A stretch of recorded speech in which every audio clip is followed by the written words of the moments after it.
Olá.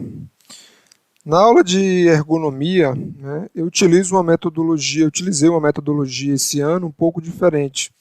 Ao invés de utilizar aquela aula que é mais cansativa, né, no formato dos slides, eu fiz um modelo de encenação. Então eu embolei um roteiro, né, e nesse roteiro eu inseri todo o conteúdo de ergonomia, né. Qual que foi a ideia? A ideia seria simular na própria sala de aula um consultório odontológico. E aí você pode pegar uma cadeira, né, e adaptar e dizer que é a cadeira odontológica, utilizar mais duas cadeiras para ser a posição do TSB e a outra do ASB, utilizar mais duas cadeiras um pouco mais distantes para representar um laboratório de prótese, onde teríamos dois profissionais, o TPD, o técnico em prótese dentária, e o APD, o auxiliar em prótese dentária. E você pode utilizar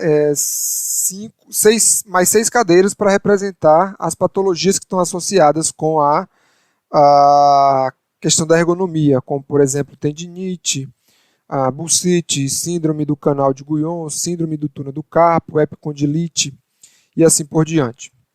Então, nessa aula, eu utilizo os próprios alunos como os recursos humanos e como os pacientes. Então, termina se tornando uma aula bem interativa, porque eles não esperam isso, né? E existe dois métodos. Você pode combinar antes com eles, uma semana antes, mas nesse caso eu não comentei com eles antes, né? Eu fiz tudo lá na hora mesmo.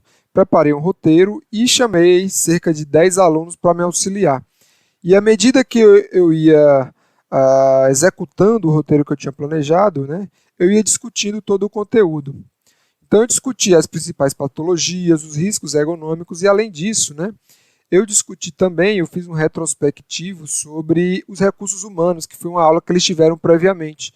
Então eu aproveito também para reforçar a aula de recursos humanos, falando das atribuições do cirurgião dentista, né, da equipe como um todo do cirurgião dentista, do TSB, o técnico em saúde bucal, do ASB, o auxiliar em saúde bucal, do técnico em prótese dentária e do auxiliar em prótese dentária.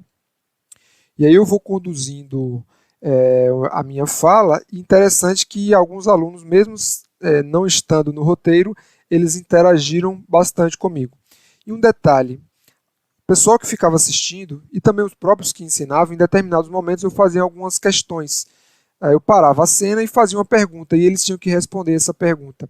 Então era um momento em que eles observavam a cena, eles tinham que observar atentamente, caso contrário eles não iriam conseguir responder as questões que eu ia fazendo. No geral, eu acredito que foi uma experiência muito boa e que pode ser utilizada.